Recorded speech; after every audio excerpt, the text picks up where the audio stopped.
Our economy is bouncing back.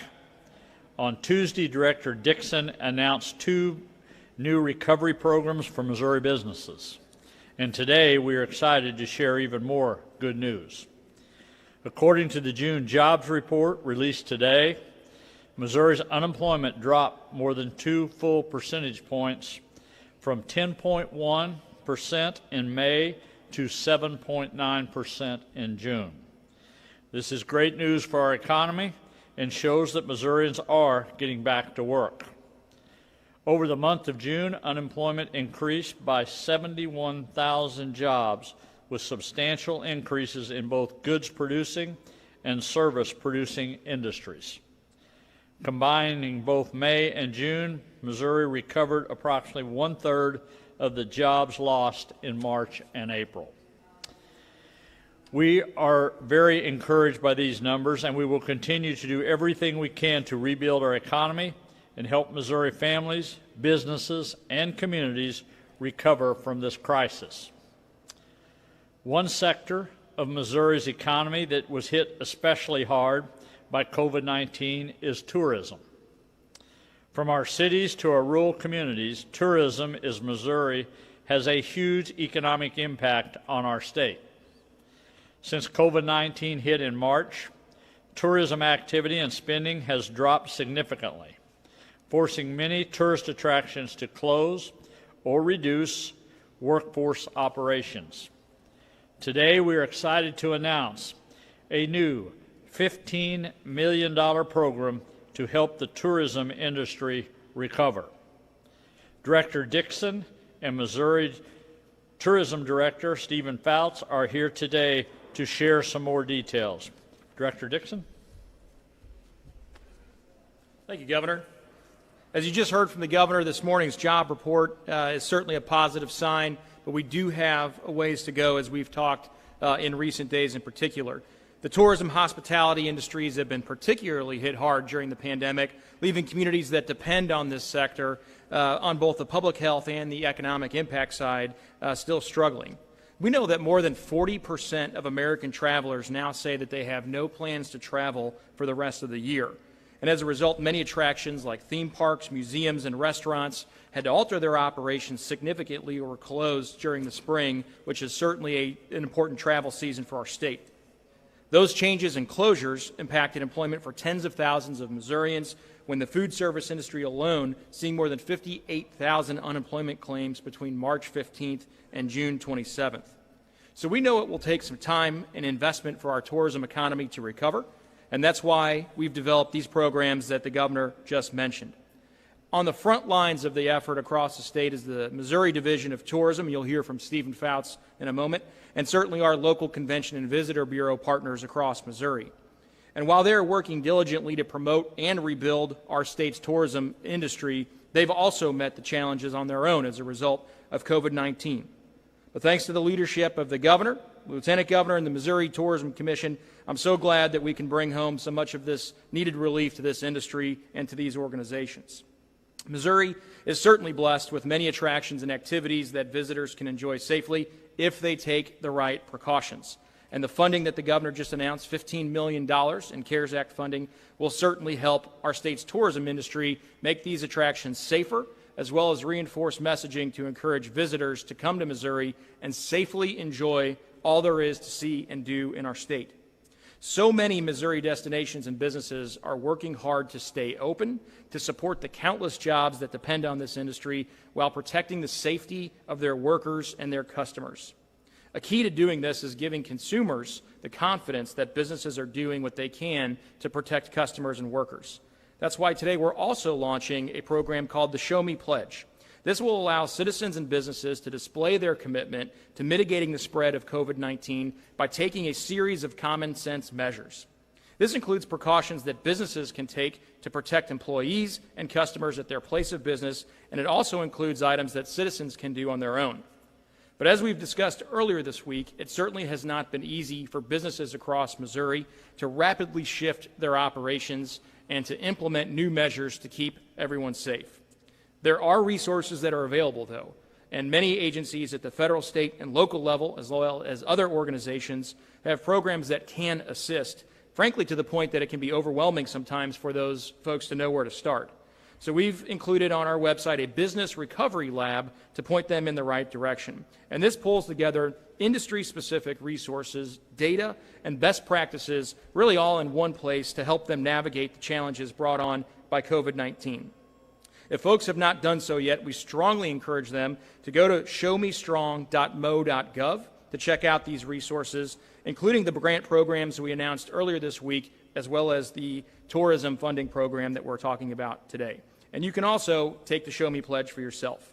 Again, that's showmestrong.mo.gov. Now, here to tell us a little bit more about the CARES Act funding program for tourism is the Missouri Division of Tourism Director, Stephen Fouts. Stephen?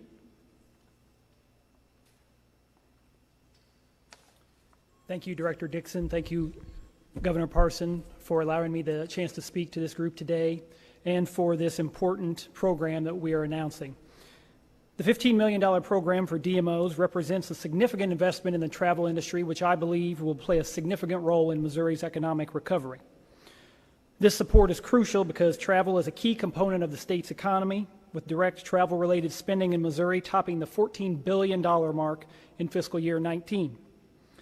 The COVID-19 public health emergency forced DMOs, destination marketing organizations, to realign their operations by implementing workforce reductions and telework strategies. It redirected their funds away from their core mission of marketing, as advertising dollars were used for operational efforts. Missouri's success in the travel economy is bolstered by the incredibly talented people who work within the industry and whose marketing campaigns inspire consumers and highlight all the wonderful things there are to see and do here in the Show Me State. Those partners produce marketing campaigns that generate what we call incremental visitation and incremental spending that tops in the billions of dollars. Those are trips and spending that would not happen if it were not for those DMOs and their marketing efforts. The Division of Tourism is fortunate to be able to work with more than 40 such partners that are focused on sharing Missouri with the rest of the world. The program announced today helps ensure those partners are able to maintain their marketing focus, include messaging on safety measures that have been implemented by their attractions and other tourism assets, and that they'll be able to address some of the operational issues related to the COVID-19 response. Another major component of this program focuses on enhanced safety efforts for events. Qualified DMOs can apply to have costs associated with things such as temperature screenings at events or event facilities offset through this program. And while we've seen a slow and steady increase in leisure travel since the economy reopened in May, the return of convention and event business has been significantly impacted and remains almost non-existent in many communities. Conventions and events are vital to the lodging industry and to the communities that host them, as attendees spend time dining, exploring, and shopping in and around the host cities. These activities are particularly important during Missouri's shoulder season, when leisure travel traditionally slows and lodging businesses count on convention attendees to fill hotel rooms and utilize other services. More of that activity is vital to Missouri's economy, and having screening measures in place offers the opportunity for the Show Me State to boost the confidence of planners who are considering when and where to host their events. Along with marketing and safety equipment, this program allows some DMOs to qualify for payroll support. This section of the grant program may be a benefit to those DMOs that were not qualified to participate in other federal programs because of their organizational status.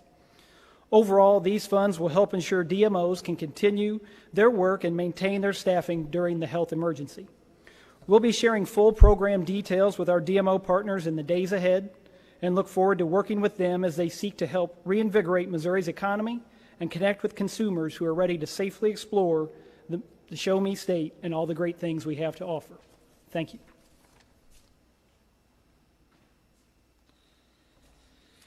Thank you, directors, both of you. As we know, there's many things contribute to the economy in the state, including tourism. You hear today with all the other things going on. It's still people need to get out and enjoy life a little bit. And the one thing I think I want to encourage right now for all Missourians, as we said before, there's a great opportunity to support Missouri businesses through tourism. And if there's ever a time to support our local communities, now's the time to do that. And tourism is one of those ways we can do that. So as we know, people are going to be still reluctant some to travel. but we do think in the days to come that hopefully they'll spend some time in Missouri, what we have to offer here on that.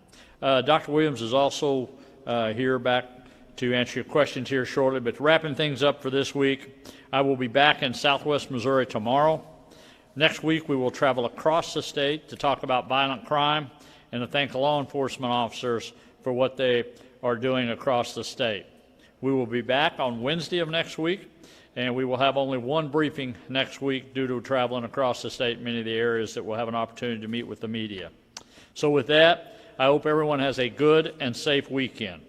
Please remember that COVID is still here, but we can protect ourselves. Social distancing, wear a mask, wash your hands, and we are not defenseless against this virus, and we will get through this. Thank you, and God bless. Kelly? All right, thank you, Governor. Director Dixon and Director Faust? Brian? Yes, Director Dixon and/or Director Faust, whoever can answer this. The tourism impact, do either of you have any numbers or general statistics on the impact that COVID has had on the Branson area specifically and also Lake of the Ozarks? Thanks. Certainly on the Branson area, Taney County in particular, we have looked at not just from specifically related to tourism, but also to kind of the economic and social impacts of COVID-19. And as we've talked all along, COVID-19's effects, both economic and public health, really are two sides of that same coin, and we've certainly seen that in Stone County and Taney County in particular.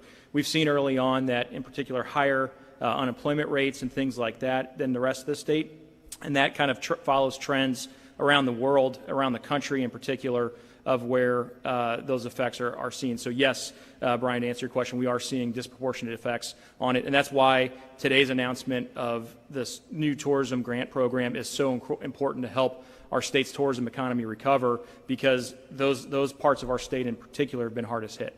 So thank you.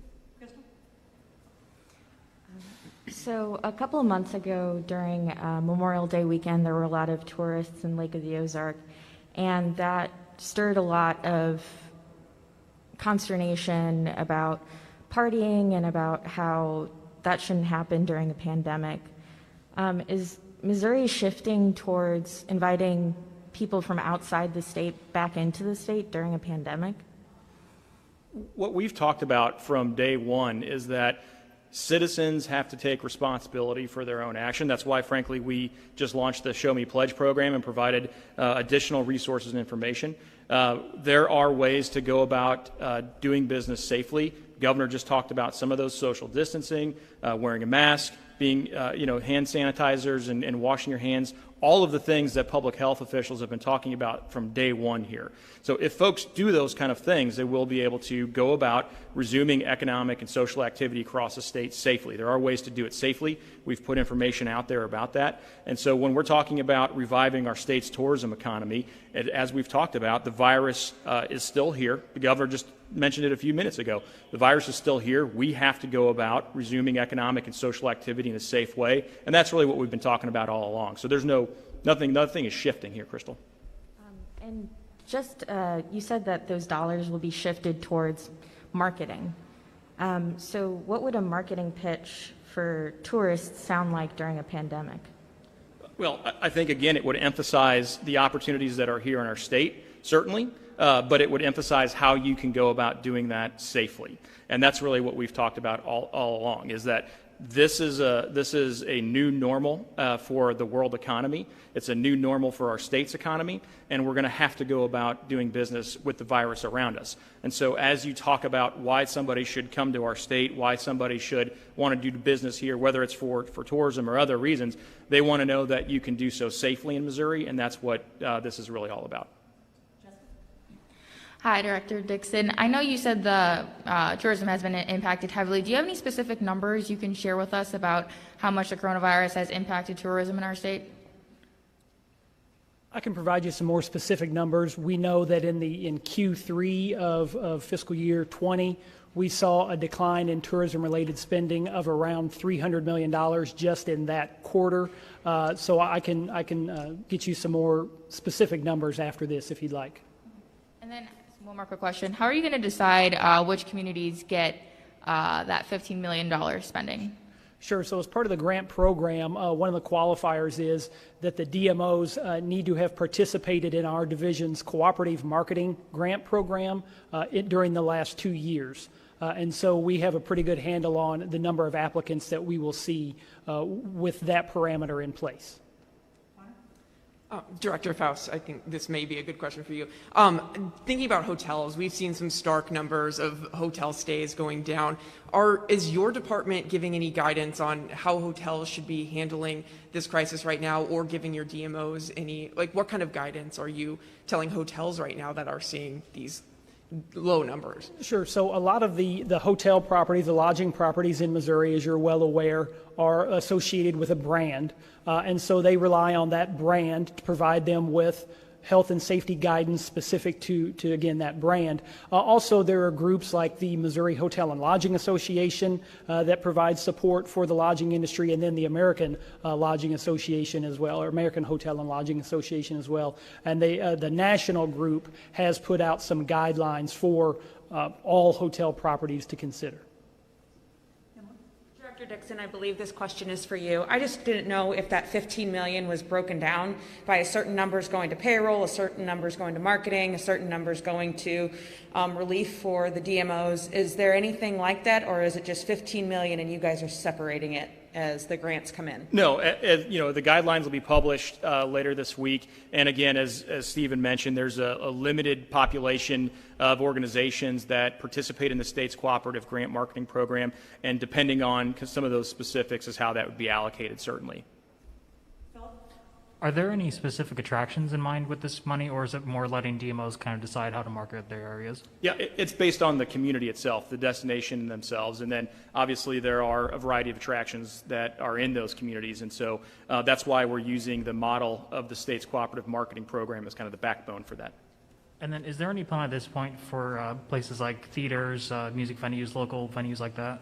So this program itself is designed for those tourism support organizations that are designated as a destination marketing organization. Earlier this week, if you remember, the governor announced $50 million in additional small business and other types of business support programs. So we just rolled out earlier this week a small business grant program that those organizations could apply directly to. The program that we're talking about today is for the tourism support organizations, like a destination marketing organization. So just a fine point there, but we already have that information on our website, and if they want to go and apply for the small business grant program, if they qualify for that, we'd be happy to work with them on that as well.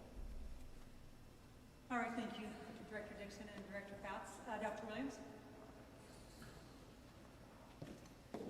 Thank you, Kelly. If I could just follow up on one thing. As you talk about going into the weekend and you talked about tourism, one thing I would really emphasize is we have such a beautiful state outdoors. And so what we would love to see people do is to, wherever they are in Missouri or wherever, to take advantage of just our beautiful natural settings. I get up every morning and run on the Katy Trail. I saw a family this morning of parents and a daughter riding their bikes.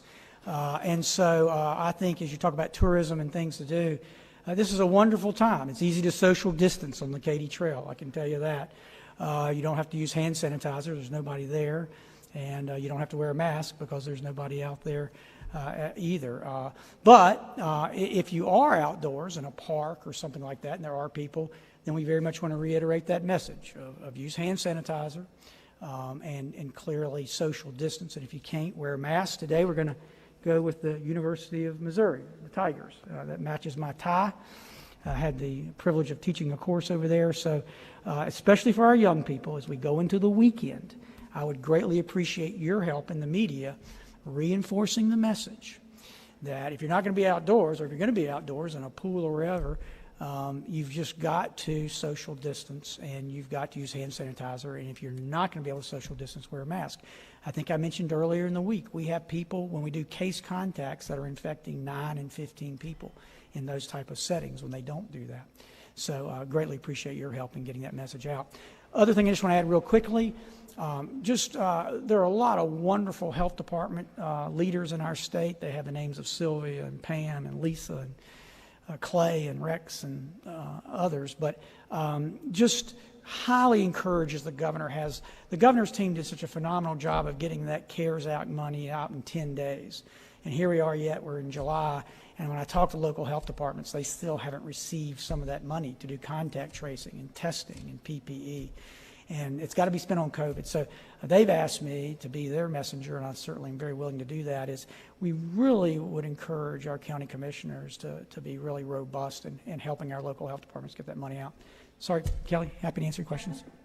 Hi, Dr. Williams. Sorry, hiding behind the camera here. Okay. I'm going to read from my notes. I do have some numbers, but I saw an email that was sent to some local health departments a couple days ago that indicates that DHSS has a backlog of 7,000 potential COVID cases. Now, I do realize that this may include some duplicate records. Yes. But do you need more staff to get rid of that backlog, and has that backlog affected the positivity rate?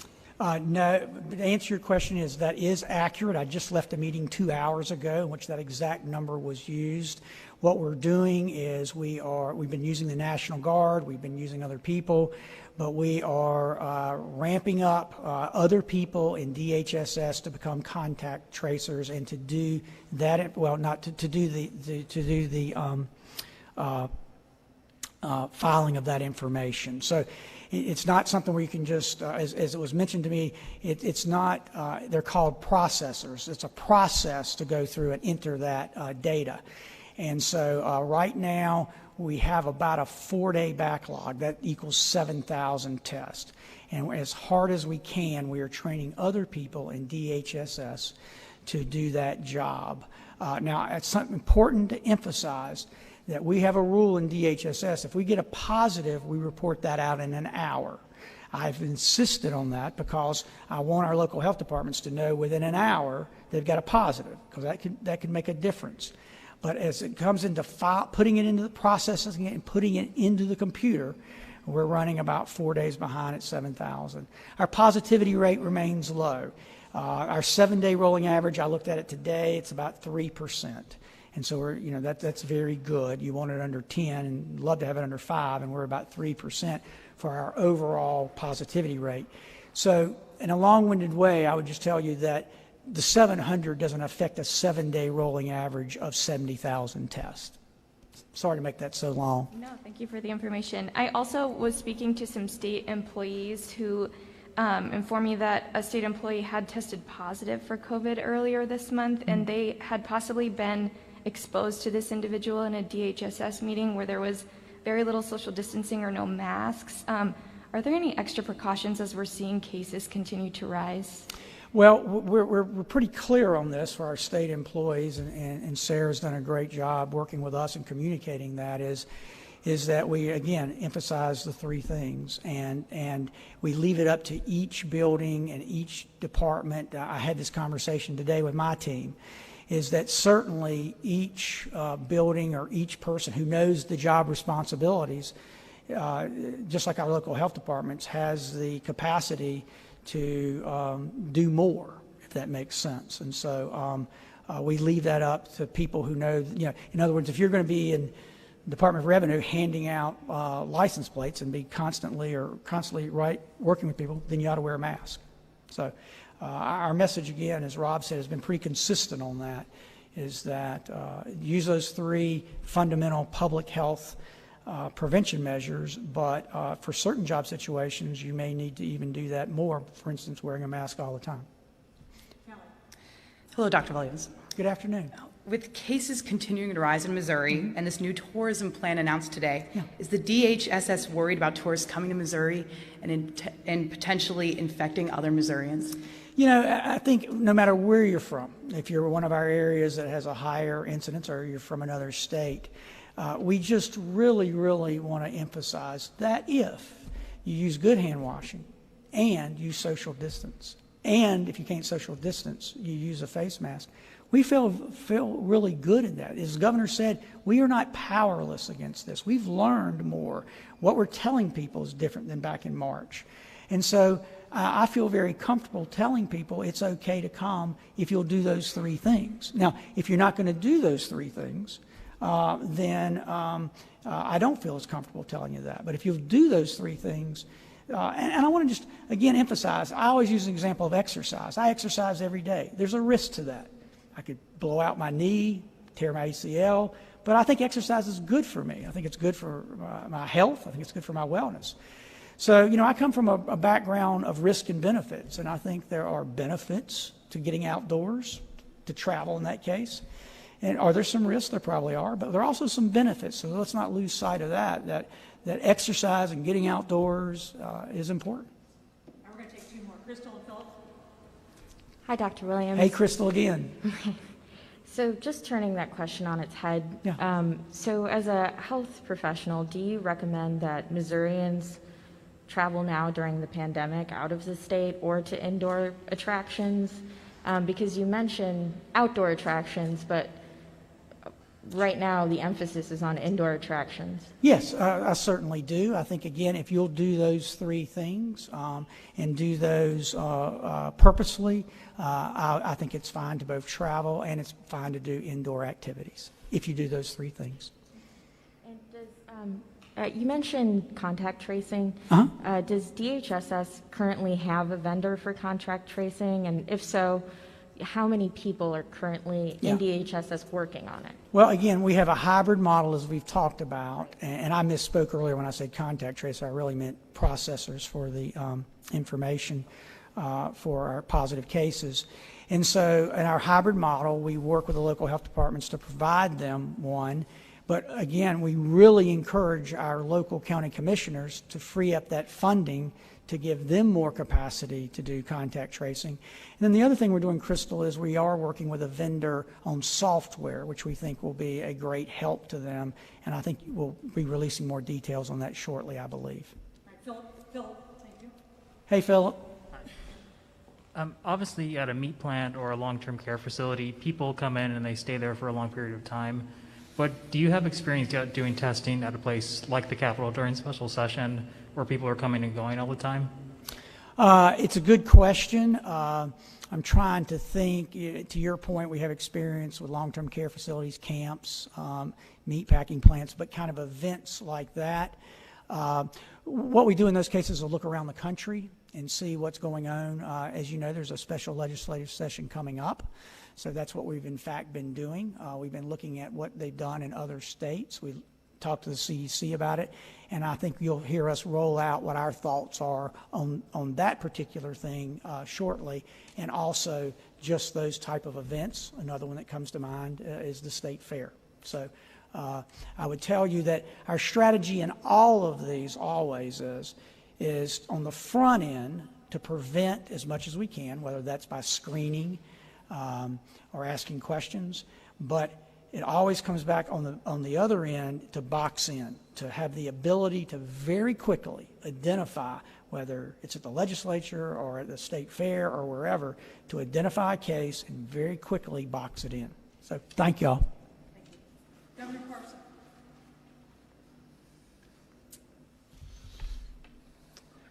Yes, good afternoon, Governor. Two-part question on the special session call for the violent crime. Number one, do you have a time frame about how long you think that would take? Is it a matter of days, weeks, et cetera, if you could elaborate on that? And two, the Legislative Black Caucus Chairman, Representative Stephen Roberts, has called for you to add police reform to that. Any intention of doing that? Thank you. Sure. Yeah. First of all, we're going to try to get it done in a narrow time frame as we can. So one, we'll be talking, matter of fact, when I get out here today, I'll be talking to some of the legislatures this afternoon, trying to really narrow the scope of special session. One, just because of the situation we're in.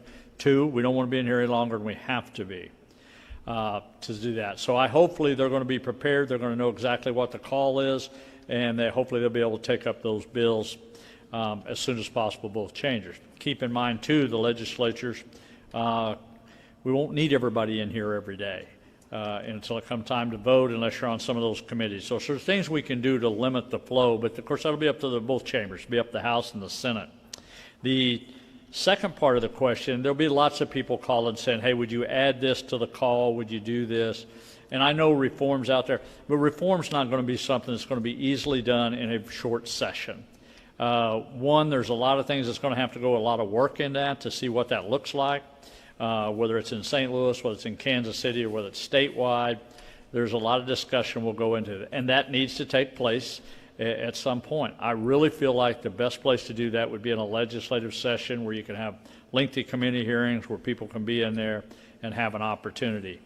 The only reason I am calling this special session is for violent crime because of the homicide rates in this state.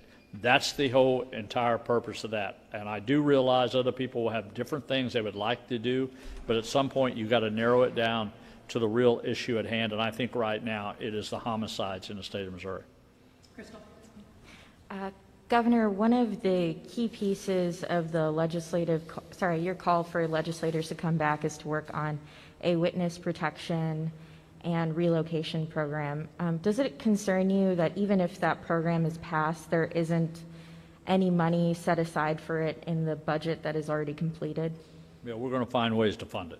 We'll find other ways to fund it. One of the things we're planning on doing is funding that program in a limited source wherever we got some other things we're looking at right now to find the sources to do that. Are we talking about like grants or moving money around in departments? Oh yeah, I've got a staff that takes care of that. I said, hey, we're going to go out here and we're going to find the money somewhere, and they'll find the money, and then we'll let you know where that money came from when the time comes. But I think it's really important. I think you've got the witness side of it. I think you got the mental health side of it. I think there's different sources. There's VOCA funds out there. There's different things. But we're going to be looking wherever we can to find the funding to support these, and we plan on doing that. Governor Parson, earlier today you tweeted about the former pharmacist Robert Courtney. I don't know if you can mention your thoughts on Robert Courtney and him being out of jail early, and just elaborate a little bit more on your tweet, please. Yeah, I'll be fine to. I'll even probably do it on a personal scale. That's a sick guy. He doesn't need to be back out in society for what he did to hundreds, if not thousands, of people in this state, in the Kansas City region, and he needs to be accountable for those actions. Period. And he doesn't need to be back out on the streets. All right. Thanks everybody for being here. Have a good weekend. Thank you.